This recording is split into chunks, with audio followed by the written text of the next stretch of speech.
welcome to part 1 of Lullaby skip for Glitchless tutorial. I have a couple of strats here that might make this a little easier, and for those who are used to the old Lullaby skip that is now banned, it is a little different, so I do recommend watching this video. But anyways, enough about that. The initial startup is the same for this. You get the cutscene, whatever. Now, once you reload the area, this is where things get different, at least if you follow my recommendations. They're not necessary, of course, or this one isn't necessary. The other ones may be necessary depending on the cases that you get. We'll see. So first off, what I like to do, actually first off, to explain a little bit, the wind, if I can get some of my watches on, which I should have gotten sooner. Yeah, angle is a good one, yeah. That wind seems to be in line with the ramp is my guess. I don't know for certain, but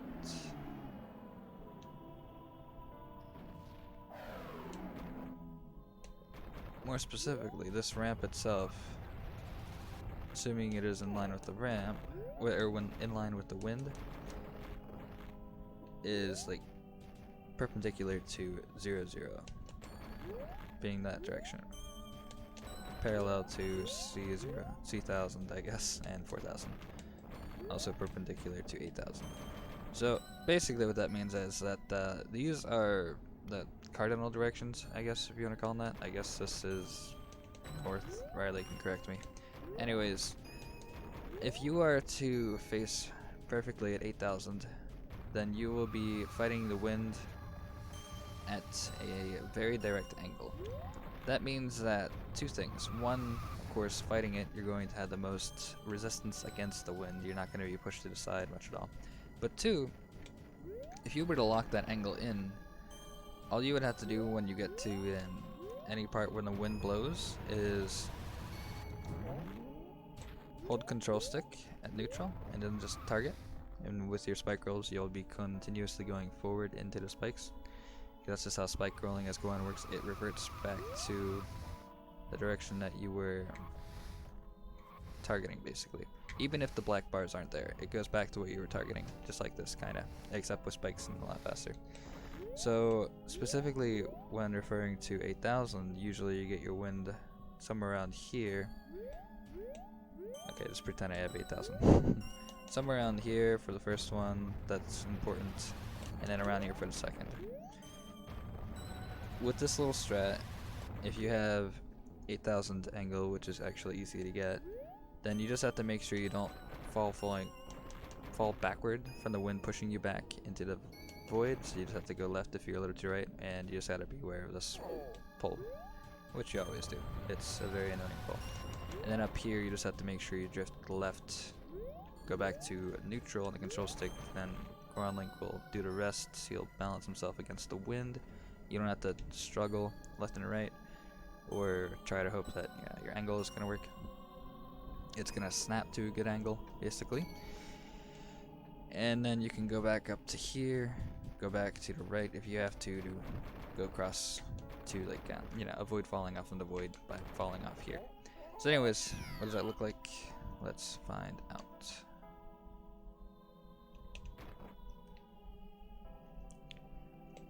Here is how I get the angle. So I target. Now you can't just tap target and then side hop, which is what I'm about to do. You have to hold this for like at least a couple of frames. I don't know how many frames, but it's not many. Then after that, you just hold up to snap link to the camera angle. The camera angle is snapped to 8000. If you're not familiar with the camera in this game, for whatever reason, when you're walking forward at something very close to like 8000, for example, it likes to snap back to 8000, like here. It's 7B, 7C, 7D, 7E, 7F, 8000. Was it not the same going the other way? I guess it's not the same going the other way. I don't know, it's weird. Anyways, for this setup, it works really well. So then just doing this will give you your angle. And then by the time you get over here, all you have to do is release the control stick, and you will be fighting the wind, basically. You don't have to do any left-right mumbo-jumbo. It's very nice. I like it. It takes a little getting used to at first, especially if you're used to the old method, but it usually works out in the end. Finally, we've got the Wolfos to take care of. So these guys changed this strat dramatically. Maybe not dramatically, maybe that's a strong word, but having to rely on the Wolfos is quite a ways different than simply slashing whenever you get up there, basically. It's more finicky, I think. Maybe some people would think it's less finicky. In the end, it's all RNG, so I think it's not really... I don't know if it's worth comparing. It's a slightly different strat, basically. Oh yeah, don't forget to get your magic. But anyways, here's one strat that I like to do, if I'm allowed to do it. Going straight for the ramp right now. I like to go a little to the right. I don't remember my exact visual cue. That was a horrible attempt. I'd rather show it before I explain it. This is one I'd rather show first. It might be known.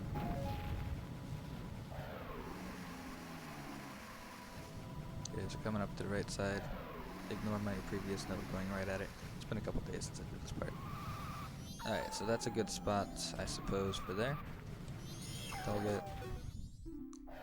And then as you reach this top part up here, I'm going to show you, then you can see up, and he will actually do a little hop, whatever, and then fall back down. So at this point, you're actually on a part of the ramp that you can walk on.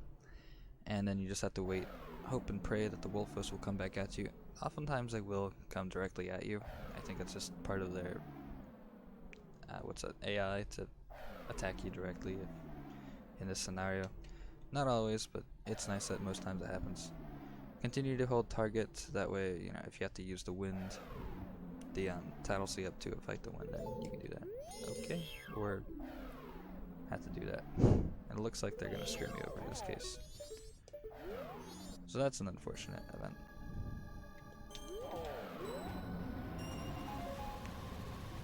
In situations like that, I don't know if there's anything you can really do.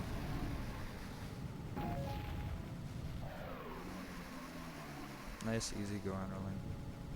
I like to go for the right one specifically. The left one, the ramp is not centered with the bridge itself. So, okay, so that was a good example of when I went up, even though the wind blasted me backwards, really far in this case, it still activated the Wolfos. So you just have to be lined up with the Wolfos, basically. I don't really have a good visual cue for that. I just generally aim for that part of the ramp. You don't always have to use this, just like before, but this is one of those cases that helps in those times that you absolutely are running low on magic and you need to do something better than nothing to actually get up there. Alright, moving on. So I'm still holding target, except I probably will want to move. Target him as I get up. And this is an attempt, I was a little late, but I actually stayed on the ground. I didn't get any ramp jump. Never found a way to get that quite consistent, fully easy to do. But again, if you're on the ground, you're spike rolling. If you see up, Link will stop spike rolling immediately and then Tattle Sea up. So if you're in a situation where you find yourself just spike rolling on the ground and you're up there, definitely target one of the Wolfos, either one, doesn't matter, and then see up. And you will be a happy camper. Alright, so I don't think I have too much more to recommend for the climb itself. I think all my other strats were bust. If you want to go for the cool magic drop, that'd be this one. You get while doing the strat, but there's so many other magic drops that that's not necessary. Anyways, now we're going to be luring the Wolfos over this way. This is painfully easy. Sometimes you got to be wary that the Wolfos might run in a circle around you and to our right and fall off the ledge. If that happens, what I try to do is just glue myself to the wall as quickly as I can. That way they don't go quite that far away from me, is my hope. And then hopefully eventually they'll come running back to me. But the problem with that is if they go too far, then you have to follow them, because otherwise Tattle will decide, hey, I'm too far away, I'm gonna drop my target. Which is awesome for us. So we have to be careful of that. I'm going to adjust it earbud real quick.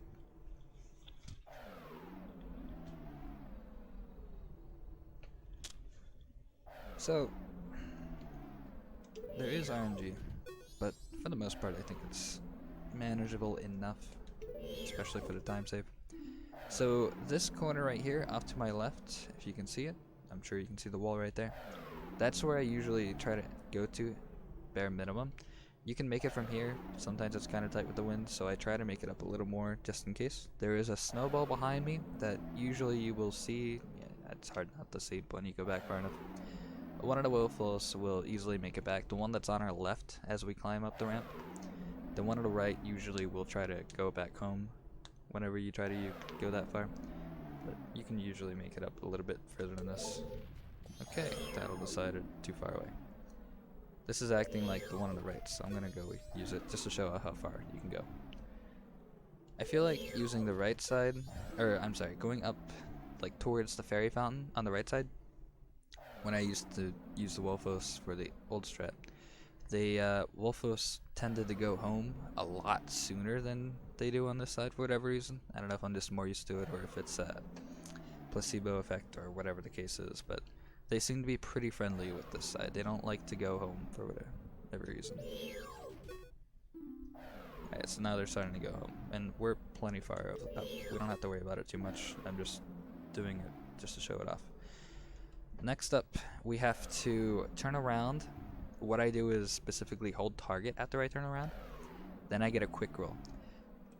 It's a little wonky to get quick roll without targeting up here, because when we're on the base of Snowhead, the camera decides that it gets a little funky and it tries to go off pan to the left or pan to the right, I assume, if you're going up the fairy fountain side.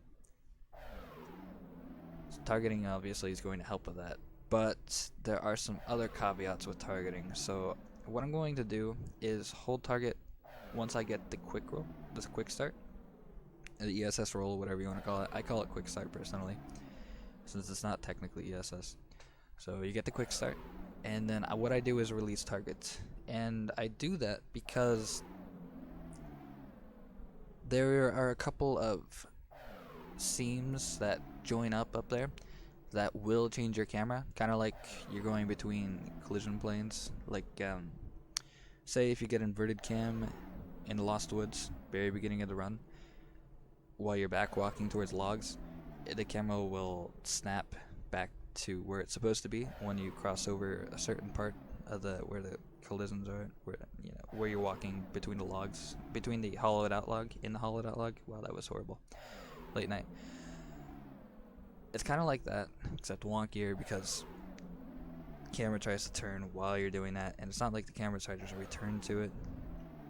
It kind of like does what it wants to do, basically. And what it does is it tries to center itself going to the right. Sometimes it goes too far and you bonk into the wall after doing that, and that's really bad in this spot, because usually bonking in the wall can result in things you don't want, whether it's falling off the ledge if you're really not careful, or hitting the snowball, which would be really bad, because then you wouldn't be able to recover in time to get any further.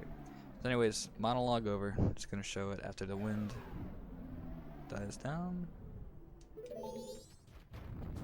Okay, so there we go. So now we're fighting the wind, and we have plenty of time. Now I'm dropping target specifically there. That was around the time where it usually likes to act up. And I was able to get the first snowball because I took so long with the other ones. Usually the snowball, if you get to it pretty quickly, is going to be going off to your left. If you're really quick, sometimes you can punch it around this area and then try to get a quick start after that again. That is a good idea, I think. It's faster than what the backup is that I'm going to show you in a little bit. But anyways, we got the snowball, so we're happy. So next, you got to be really careful here. If the wind were to start right now, okay, so first off, there's a little bit of invisible collision wall behind us and to the right, but otherwise, you can mess with that. I'm sure you know it if you're used to Glitchless Lullaby skip. At this point, if the wind were to kick up a lot, then there's a good chance that we could clip through the ground pointer between the floor here and the wall here, right here. The wind like pushes us through. It's very annoying. I do not like it, but it is a very good possibility. So we have to worry about that. So you really want to make sure you end your spikes as soon as possible, and you don't really like keep them up much at all, because like so the wind will push you. And for the sake of time on my part, I'm just going to get back over there.